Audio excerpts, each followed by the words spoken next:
We will be talking about chapter 2 skeleton. So skeleton includes bones and cartilage. Skeleton में bones और cartilages आते हैं.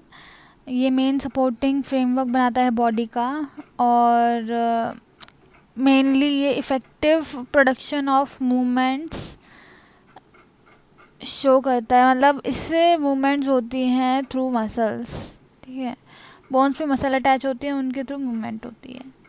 Synonyms हैं bones के osteon, osteology, ossification, osteomyelitis, osteomalacia, osteoma, osteotomy, इन सब में बोन से रिलेटेड टर्म्स हैं ये. Definition: bone is 1/3 connective tissue. Bone एक 1/3 कनेक्टिव टिश्यू है. It is integrated with calcium salts which constitute 2/3 parts. इसमें कैल्शियम के सॉल्ट्स से बना हुआ है ये और 2/3 पार्ट इसका कैल्शियम है. ठीक है.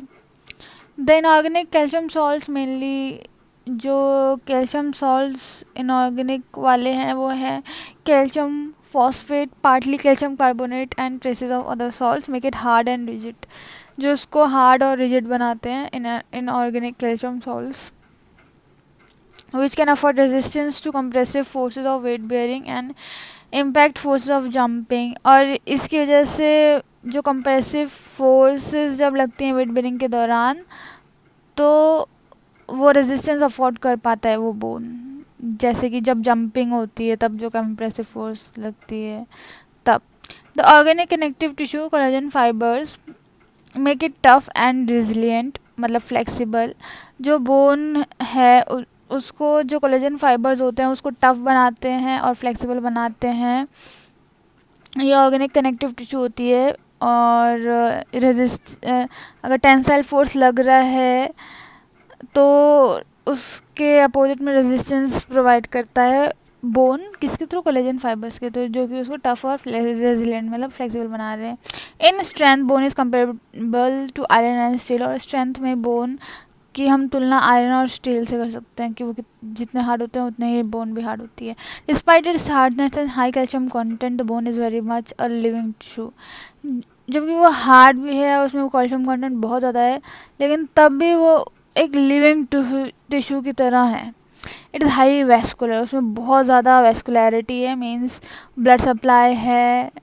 ठीक है, नर्व सप्लाई है with a constant turnover of its calcium content. और मतलब कैल्शियम भी उसको मिल रहा है प्लस वेस्कुलैरिटी भी उसकी बहुत है. It shows the characteristic pattern of growth. और वो ग्रोथ भी शो करती है जो बोन्स है. It is subjected to disease and heals after a fracture. उसमें डिजीज़ भी लग जाती हैं और उस अगर कोई फ्रैक्चर हो तो वो हील भी हो जाती है bone. It has a greater regenerative power than any other part of the tissue, यानी tissue of the body. Body के और टिश्यूज़ से अगर कंपेयर करें तो बोन में सबसे ज़्यादा रीजनरेशन की पावर होती है एक्सेप्ट ब्लड को छोड़कर. ठीक है, ब्लड की सबसे ज़्यादा होती है then bone. It can mould itself according to changes in stress and strain it bears. और वो अपने आप को उसी तरह ढाल लेती है जिस तरह उसको स्ट्रेस मिल रहा है, स्ट्रेन मिल रहा है. It shows disuse atrophy and overuse hypertrophy. अगर हम उसको डिसयूज़ कम यूज़ करते हैं तो एट्रॉफी देखने को मिलती है, अगर ज़्यादा यूज़ करते हैं तो हाइपरट्रॉफी देखने को मिलती है. अब हम देखते हैं division of skeletal system, region of skeleton और वो कितनी बोन्स हैं वहाँ पे, and cranial and facial bones के बारे में भी बात करेंगे.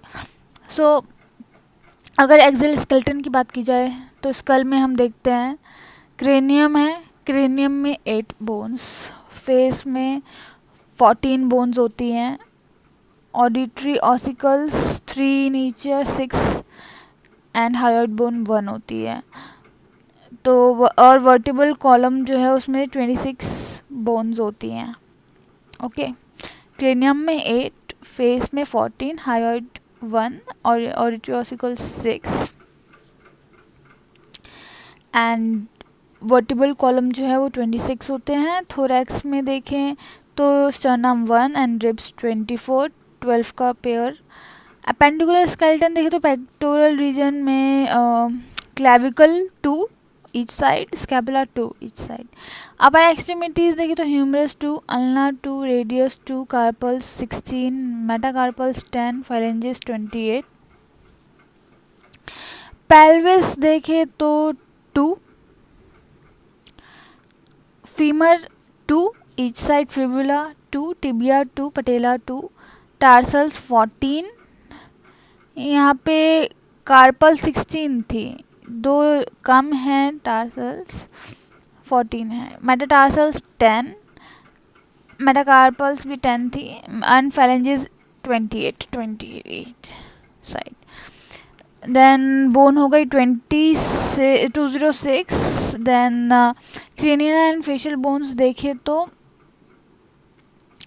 Ethmoid frontal 1, inferior nasal concha 2, lacrimal 2, maxillary 2, mandible 1, nasal 2, occipital 1, parietal 2, palatine 2, sphenoid 1, temporal 2, vomer 1, zygomatic 2.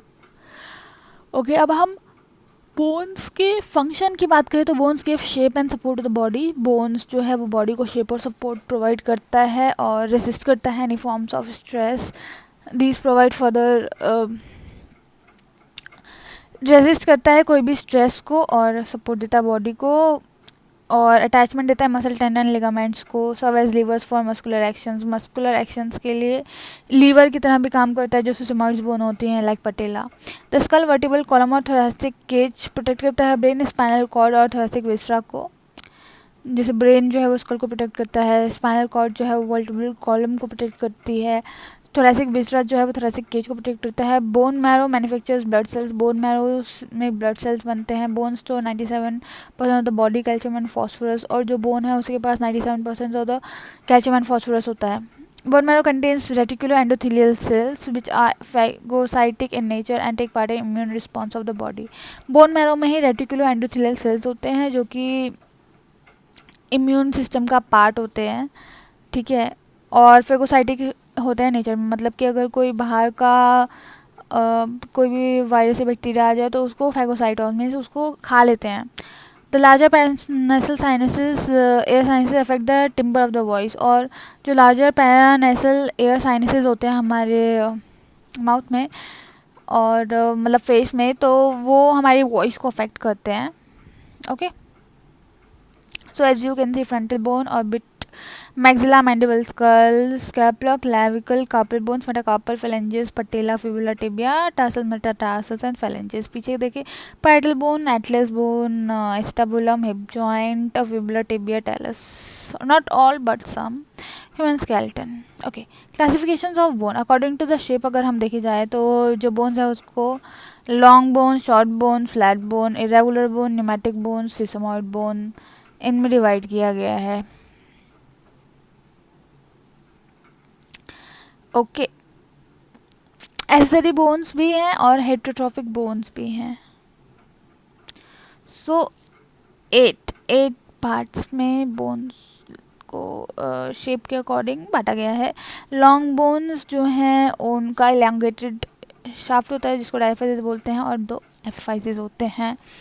Typically 3 surface होने चाहिए separated by 3 borders. Central medullary cavity होनी चाहिए, एक न्यूट्रिएंट फोरामेन होना चाहिए, direct away from the growing end of the bone. Okay, typical long bones हैं humerus, radius, ulna, femur, tibia and fibula. Miniature long bones have only 1 physes और जो miniature long bones होते हैं उनके सिर्फ 1 फाइसेस होते हैं जैसे metacarpal, metatarsal, phalanges. Modified long bones have no medullary cavity like clavicle. Modified long bone. Okay, short bones, their shape is usually cuboid, cuneiform, trapezoid, scaphoid. Example tarsal carpal bones. Flat bones होती हैं, resemble shallow plates and form boundaries of certain body cavities like bones in the vault of skull. Skull में जो bones होती हैं वो flat bones होती हैं. Ribs भी flat bone है, sternum flat bone है, scapula भी एक flat bone है. एक प्लेट की तरह होती है वो.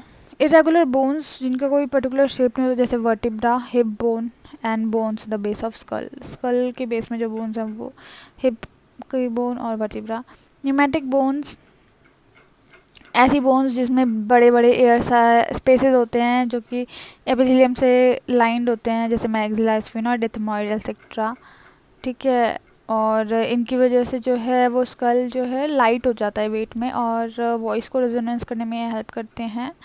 एयर कंडीशनिंग चैम्बर्स की तरह काम करते हैं इंस्पायर्ड एयर के लिए। सिस्मॉइड बोन्स बोनी नोड्यूल्स होते हैं जो कि टेंडन्स और जॉइंट कंसोल्स के बीच में मिलते हैं। उनका कोई पेरिस्टम नहीं होता और ऑसिफाई होते हैं ये बर्थ के बाद। इनकी जो सरफेस होती है वो हाइलाइन कार्टिलेज से कवर होती है और लुब्रिकेट होते हैं ये बर्सा से, सैनोवल मेम्ब्रेन या बर्सा से। एग्जांपल जैसे पटेला, पेसिफॉर्म, फबेला एक्सेट्रा। और इनके जो फंक्शन होते हैं प्रेशर को कम करना, फ्रिक्शन को मिनिमाइज करना और डायरेक्शन ऑफ पुल को ऑल्टर करना और सर्कुलेशन को मेंटेन करना। ये नॉर्मल लॉन्ग बोन बता रखी है। Humerus head, greater tubercle, lesser tubercle, anterior border, deltoid tuberosity, lateral supracondylar ridge, medial supracondylar ridge, lateral epicondyle capitulum, medial epicondyle and trochlea. And hand की bones बता रखी हैं, scaphoid, lunate, triquetrum, pisiform, trapezium, trapezoid, capitate, hamate, and these are metacarpals. First, second, third, fourth, fifth, and phalanges. This is the clavicle. Okay. Small bones. Example: these are flat bones, rib and scapula. This is irregular bones, vertebra. First cervical, second cervical. Then this is pneumatic bone, ethmoid. Then this is sesamoid bone, that is patella.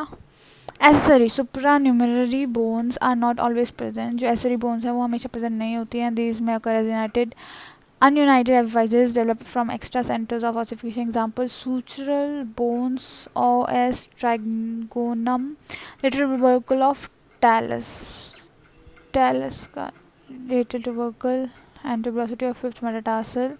ये कुछ accessory bones हैं, ठीक है। Often bilateral होता है और smooth surfaces without any callus. Heterotrophic bones है। Some bones sometimes develop in soft tissues. कभी कभी बोन्स सॉफ्ट टिश्यूज में ग्रो कर जाती हैं। Horse riders develop bones in adductor muscles, riders bone. तो हेटरोट्रॉफिक बोन्स हो जाते हैं। हेटरोट्रॉफिक ऑसिफिकेशन बोलते हैं ना, मतलब एकदम से मतलब बोन आ जाती है सॉफ्ट टिश्यूज में। तो जो राइडर्स होते हैं हॉर्स राइडिंग करते हैं, उनके अडक्टर मसल्स में हमें राइडर्स बोन देखने को मिलती है। अब आते हैं डेवलपमेंटल क्लासिफिकेशन में। तो डेवलपमेंटल क्लासिफिकेशन में मेम्ब्रेन बोन्स होती है, कार्टिलेजिनस बोन्स होती हैं और मेम्ब्रेनो कार्टिलेजिनस बोन होती हैं। मेम्ब्रेन वो ऐसी बोन्स जिनका जो ऑसिफाई करती हैं मेम्ब्रेन में, ठीक है। मेसेनकाइमल कंडेंसेशन से ड्राइव होती हैं वो बोन्स, जैसे स्कल और फेशियल बोन्स। अब ऐसी बोन्स जो कार्टिलेज से ऑसिफाई करती हैं, इंट्रा कार्टिलेज और एंडोकॉन्ड्रल ऑसिफिकेशन होती हैं। कार्टिलेजिनस मॉडल्स से वो आती हैं, जैसे bones of limbs, vertebral column, thoracic cage. अब मेम्ब्रेन कार्टिलेजिनस बोन्स वो होती हैं जो पार्टली तो मेम्ब्रेन में ऑसिफाई करती हैं और पार्टली कार्टिलेज में, जैसे क्लेविकल, मैंडिबल, ऑसिपिटोटेम्पोरल, स्पेनॉइड। अब कुछ होती हैं सोमैटिक बोन्स एंड कुछ होती हैं विसरल बोन्स। सोमैटिक बोन्स, जितने भी बोन्स हैं वो somatic, most of the bones are somatic. ज़्यादातर जो बोन्स होते हैं वो सोमैटिक होते हैं। Visceral bones, these are from pharyngeal arches. Examples are hyoid bones and part of mandible and ear ossicles. ये विसरल बोन्स होती हैं, ठीक है। बेसिकली ऑर्गन से डेवलप हो रहे हैं जो bones, that are visceral bones. Okay, regional classification की गई है axial skeleton and appendicular skeleton. Axial skeleton में आता है हमारा skull, vertebral column and thoracic cage. Skull, vertebral column and thoracic cage. और एपेंडिकुलर स्केलेटन में आता है bones of the limbs. Structural classification macroscopically and macroscopically बता रहे हैं, मतलब थोड़े बड़े टेक्स्ट को लेकर बता रहे हैं तो कॉम्पैक्ट बोन या dense compact bone and cancellous bone. And अगर माइक्रोस्कोपिकली बता रहे हैं तो लेमेला और वोवन फाइब्रस बोन, डेंटाइन या सीमेंट। ओके, तो अगर हम बात करें आपका मैक्रोस्कोपिकली, तो पहले हम पढ़ेंगे कॉम्पैक्ट बोन एंड फिर पढ़ेंगे कैंसलस और स्पॉन्जी बोन। तो कॉम्पैक्ट बोन डेंस होती है टेक्सचर में, लाइक आइवरी, ठोस होती है, बट इट्स एक्सट्रीमली पोरस, लेकिन वो पोरस होती है, हार्ड होती है लेकिन पोरस होती है। Best develop in the cortex of the long bones. और ये बेसिकली देख रहे होंगे कॉम्पैक्ट बोन हार्ड सी दिख रही है, थोड़ी मोटी लेयर, तो वो लॉन्ग बोन्स में दिखेगा कॉर्टेक्स में। This is an adaptation to bending and twisting forces. जैसे जैसे बेंडिंग और ट्विस्टिंग फोर्सेस बढ़ती है, कॉम्पैक्ट बोन की स्ट्रेंथ बढ़ती है, कॉम्पैक्ट बोन बढ़ती है। Combination of compression, tension and shear. Cancellous और स्पॉन्जी बोन ये बेसिकली आपके एपिफाइजेस में ज़्यादा मिलेगी।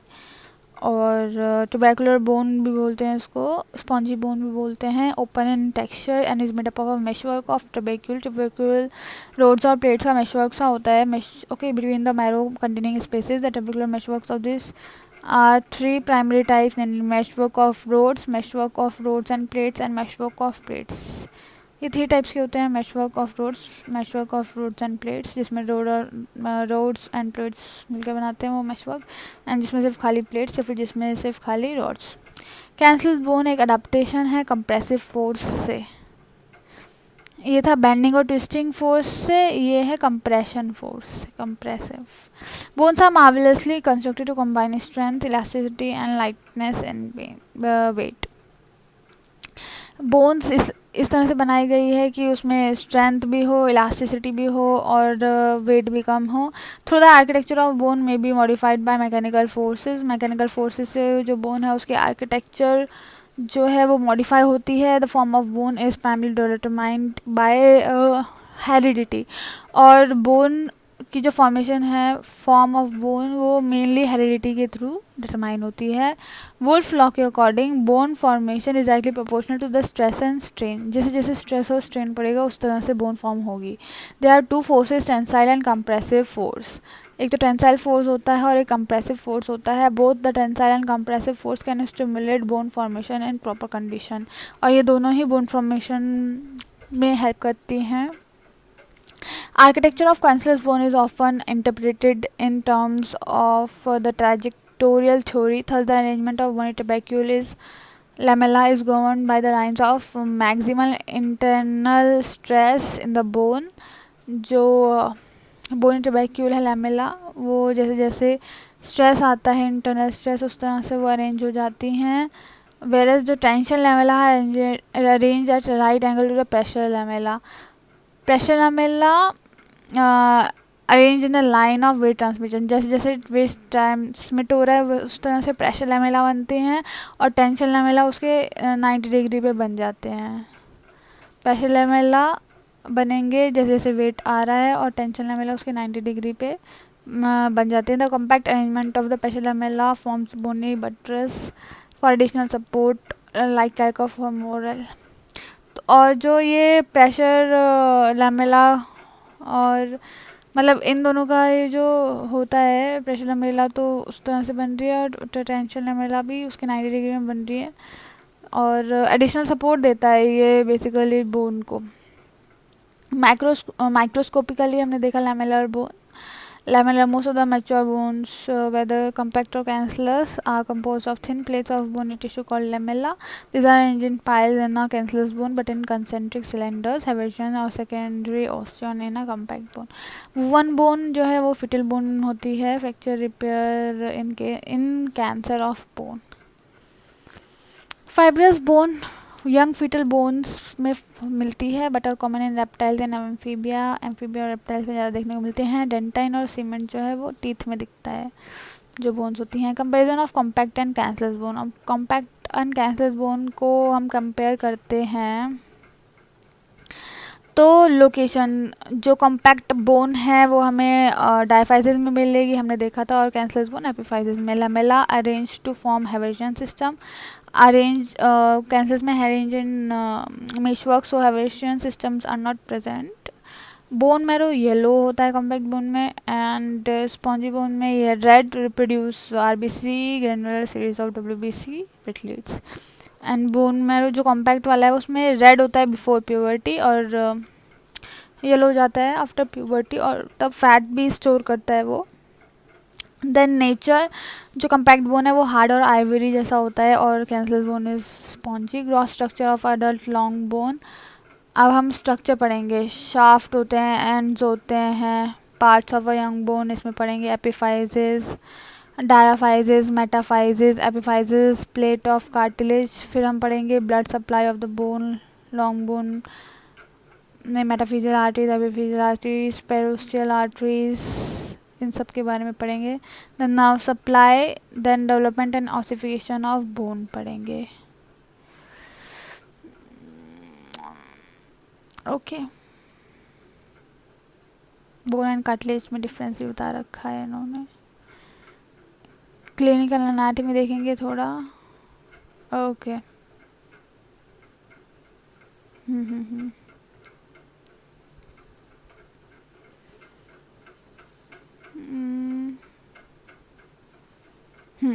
So gross structure of an adult long bone, अगर हम देखें नेक डाई एग्जामिनेशन अगर हम करते हैं of longitudinal and transfer section of a long bone shows the flowing features. सबसे पहले शाफ्ट दिखेगा हमको।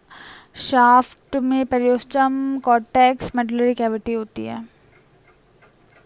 अगर हम बाहर से देखें तो पेरियोस्टम, कॉर्टेक्स एंड मेडुलरी कैविटी। पेरियोस्टम एक थिक फाइब्रस मेम्ब्रेन होती है जो कि बोन की सरफेस को आउटर से कनेक्ट कवर करती है, एंड मतलब एक कवरिंग होती है बोन की, उसको बोलते हैं पेरियोस्टम। और आउटर फाइबर लेयर से बनता है ये, एंड इनर सेलुलर लेयर से भी बनता है जो कि ऑस्टियोजेनिक होते हैं नेचर में। Periosteum is united to the underlying bone by Sharpey's fibre. Periosteum bone से यूनाइट होती है through Sharpey's fibres, and the union is particularly strong over the attachments of tendon. और टेंडन के सपोर्ट से, tendon और ligaments के support से और भी स्ट्रॉन्ग हो जाता है। At the articular margin the periosteum is continuous with the capture of the bone. Articular margin पे जो पेरियोस्टम है वो कंटिन्यूस होते हैं कैप्सूल ऑफ द बोन से। The abundant periosteal arteries nourish the outer part of the underlying cortex also. और जो periosteal arteries होती है वो कॉर्टेक्स को सप्लाई भी करता है, नरिश करता है उसका आउटर पार्ट। पेरियोस्टम के पास रिच नर्व सप्लाई होती है जो कि बहुत तो उसको सेंसिटिव पार्ट बनाती है बोन का। Cortex is made up of a compact bone which gives it the desired strength to withstand all the possible mechanical strains। हमने पढ़ा।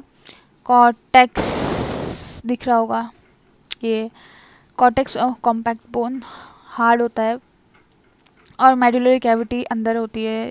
तो medullary cavity is filled with red और येलो बोन मैरो। हमने देखा था puberty से पहले yellow and sorry puberty से पहले रेड एंड प्यूबर्टी के बाद fat yellow bone marrow. Then at birth, marrow is red everywhere with the widespread active hemiopoiesis. As the age advances, the red marrow at many places atrophies and replaced by yellow fatty marrow with no power of hemiopoiesis। Hemiopoiesis means कि red blood cells बनाने का जो process होता है, that is या और capability जो होती है वो। Red marrow persists in the cartilaginous ends of the long bones in the sternum, ribs। और जो रेड मैरो है वो रहता है in the cancerous ends of the long bones में, कुछ जैसे स्टर्नम में, रिब्स में रहता है, इलियक क्रेस्ट में रहता है, वर्टिब्रा में रहता है, स्कल बोन्स में रहता है। तो इनमें थ्रू आउट द लाइफ रहता है red marrow. The two okay एक बार स्टर्नम में रहता है throughout the life, ribs में, इलियक क्रेस्ट में, वर्टिब्रा, स्कल बोन्स में। Okay, the two ends of long bones are made up of cancellous bone. और ये जो दो एंड होते हैं वो कैंसरस बोन से बनते हैं। उनको हम एपिफाइजेस भी बोलते हैं, और ये हाईलाइन कार्टिलेज से कवर होते हैं। ठीक है, parts of a young bone. अब यंग बोन के पार्ट्स देखते हैं। The typical long bone ossifies in 3 parts, the 2 ends from secondary centres and the intervening shaft from primary centres. तो जब जो यंग बोन होती है वो ऑसिफाई करती है 3 पार्ट्स में। जो 2 पार्ट्स हैं वो सेकेंडरी सेंटर्स बनाते हैं और एक प्राइमरी सेंटर बनाता है शाफ्ट। बिफोर ऑसिफिकेशन कंप्लीट हो, ऑसिफिकेशन कंप्लीट होने से पहले ये पार्ट्स देखे जाते हैं। एपिफाइजिस देखा जाता है, एपिफिजियल प्लेट होती है, कार्टिलेज एंड मेटाफाइसिस होता है कॉम्पैक्ट बोन होती है, कैंसलस बोन होती है, डायफाइसिस होता है, मेटाफाइसिस होता है. Okay, epiphysis. The ends of a tips of a bone which ossify from secondary centers are called epiphysis. These are the following types: pressure epiphysis, traction epiphysis, atavistic epiphysis, and aberrant epiphysis.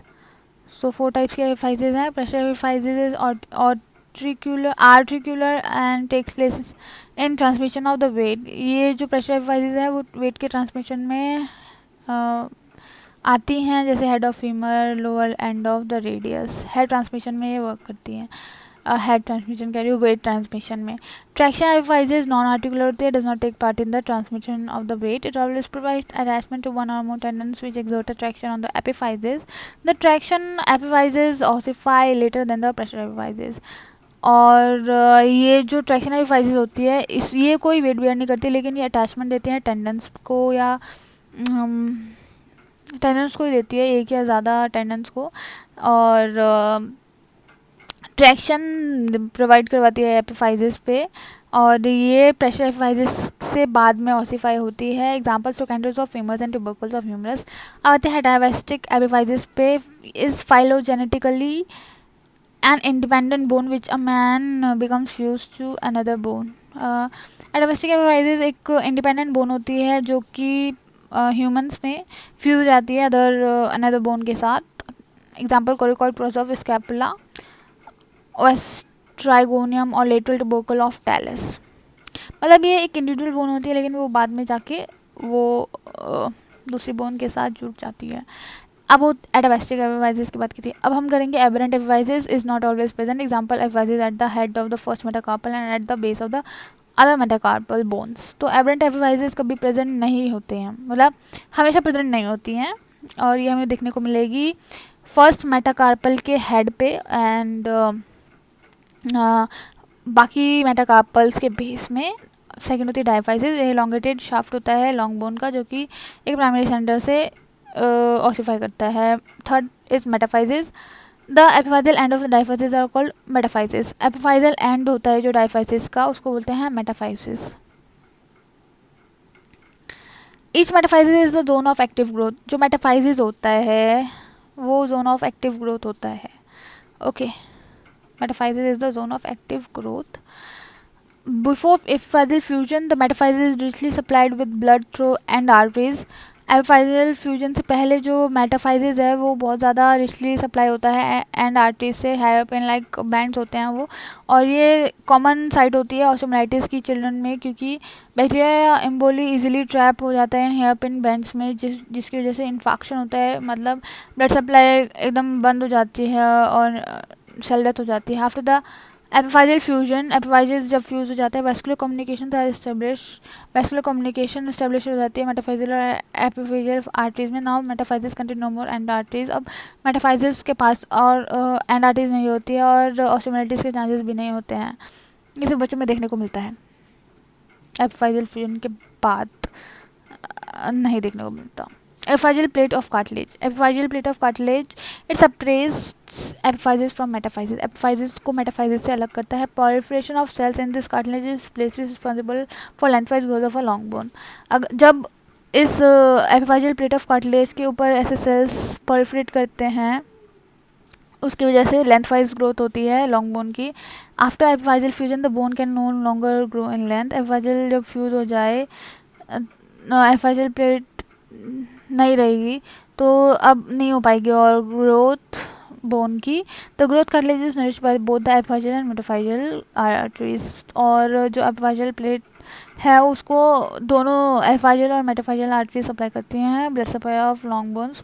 Long bone की एक nutrient artery है, nutrient artery होती है जो long bones को supply करती है. So it enters the shaft through the nutrient foramen runs obliquely through the cortex. ये शाफ्ट में आती है, न्यूट्रेंट फोरामेन के थ्रू ओब्लिकली रन करती हैं कॉर्टेक्स में और डिवाइड करती है असेंडिक और descending branches in the medullary cavity. So cortex से आई डिवाइड किया उसने असेंडिंग और डिसेंडिंग में एंड ब्रांचेस बनाए मेडुलरी कैविटी में. Here pen like bands and the end arches. Okay, each branch divided into a number of small parallel channels which are maintained in the adult metaphysis by anastomosing with the epiphyseal, metaphyseal and periosteal epiphysis. जो adult की बात करते हैं तो जो branch divide करती है फिर वो फर्दर कम्युनिकेट करती हैं बाकी आर्टरीज के थ्रू अनास्टोमोस कर जाती हैं एपिफिजियल, मेटाफिजियल और पेरिस्टल आर्टरीज के साथ वो अनास्टोमोसिस बनाते हैं. न्यूट्रिएंट एंटी supply medullary cavity inner two third of the cortex and metaphyses. Inner two third of cortex को सप्लाई करती है और मेटाफाइजिस को सप्लाई करती है प्लस मेडुलरी कैविटी को भी सप्लाई करती है. The nutrient foramen is directed away from the growing and. और जो न्यूट्रिएंट फोरामेन होता है वो ग्रोइंग एंड के अपोजिट होता है, directed away from the growing end. The direction is indicated by jingle. To the elbow I go, from the knee I flee. To the elbow I go, वो elbow के पास होता है, ठीक है, और नी से दूर होता है, ठीक है. तो ये बता रखा है इसने, एक जिंगल है न्यूट्रिएंट फोरामेन के लिए. Basically is directed away from the growing end of the bone. Growing end of the bone से दूर होता है, मीन्स जो अपर लिम्ब की ग्रोइंग एंड हुए वो ऊपर डिस्टल एंड प्रॉक्सिमल हुए away from the elbow and towards the knee में हुए लोअर लिम्ब में. Okay, the growing ends of the bone in upper limb are upper end of humerus and the lower end of radius. Growing ends होते हैं, हाँ हमने पढ़ा भी, upper limb are upper end of humerus and lower end of radius and lower limb में lower end of the femur and the upper end of the tibia, knee के पास वाले हैं जो, ठीक है. Periosteal arteries, these are specially numerous beneath the muscular and ligamentous attachments. ये बहुत सारी होती हैं मस्कुलर और लिगामेंटस अटैचमेंट्स के पास. The ramify between the periosteum and the Volkmann's canal to supply the outer one third of the cortex. Outer one third of the cortex को ये सप्लाई करते हैं. इनर को न्यूट्रिएंट फोरामेन कर रही थी. अब आती है एपिफिजियल आर्टरीज की बारी. ये पेरिआर्टिकुलर वेस्कुलर एक्रेड्स होते हैं जो कि नॉन आर्टिकुलर बोनी सरफेस में प्रेजेंट होते हैं. बेसिकली एपिफाइजिस को सप्लाई कर रही हैं और मेटाफाइजियल आर्टरीज जो हैं वो मेटाफाइजिस को सप्लाई कर रही हैं. These are derived from the neighbouring systemic vessels. Neighbouring systemic vessels से आती हैं. They pass directly into the metaphyses and reinforce the metaphyseal branches from the primary nutrient artery. In miniature long bones, जो miniature long bones होती है, infection begins the middle of the shaft rather than at the metaphyses. Metaphyses से नहीं बल्कि middle of the shaft से infection फैलता है. Nutrient artery breaks up into a plexus immediately upon reaching the medullary cavity. In the adults, however, the chances of infections are minimized because nutrient arteries are mostly replaced by the periosteal vessels. Adults में कम हो जाते हैं chances क्योंकि जो nutrient artery है वो periosteal vessel से ही replace हो जाती है. Other bones. Short bones are supplied by numerous periosteal vessels which enter their non-articular surfaces. In vertebra, body supplied by anterior and posterior vessels. In vertebral arch, the large vessels entering the base of transverse process. Its marrow is drained by two large basivascular veins. A rib is supplied by nutrient artery which enters it just beyond the tubercle. Rib जो है वो nutrient artery से nourish होती है blood supply में और periosteal artery से भी. Veins are numerous and large and cancellous red marrow containing bones.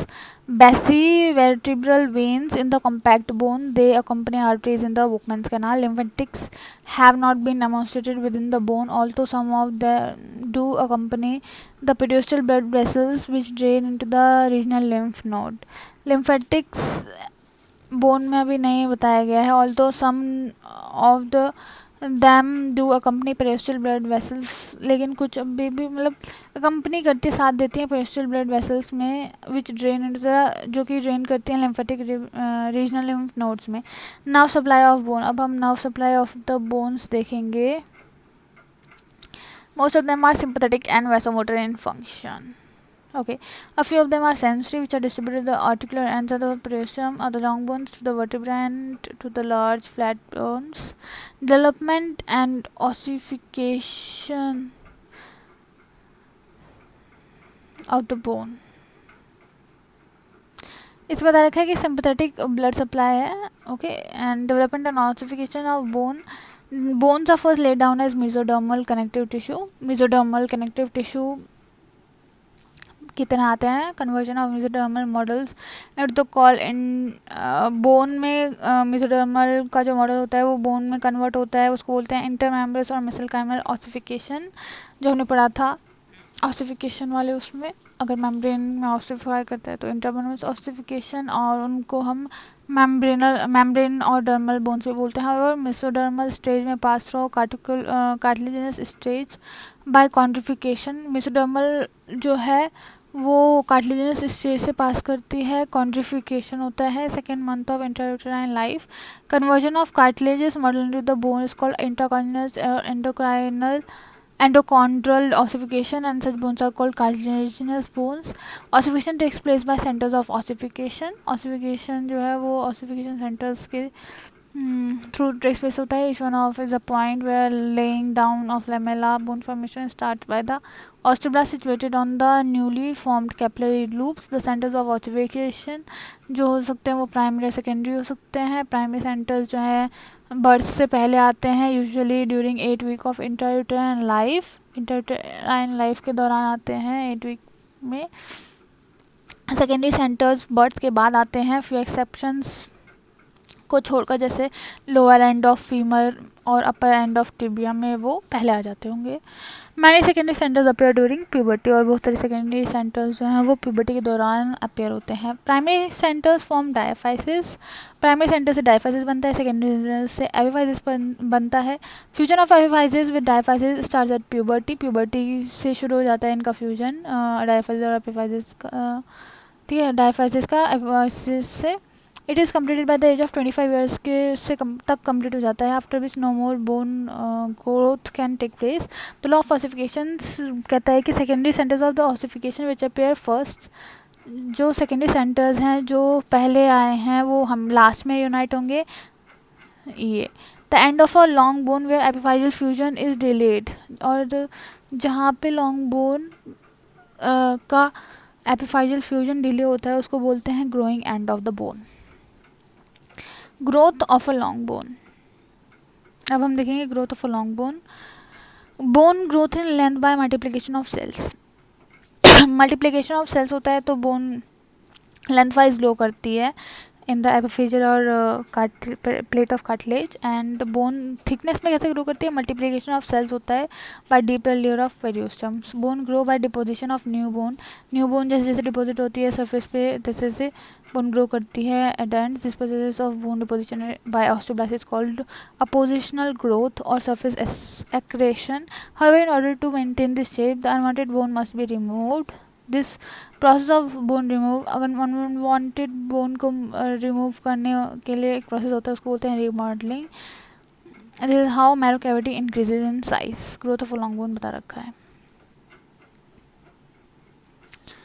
Okay, सो इस वीडियो को यहीं तक ख़त्म करते हैं. बाकी जो कंटेंट है वो नेक्स्ट वीडियो में कवर अप करेंगे.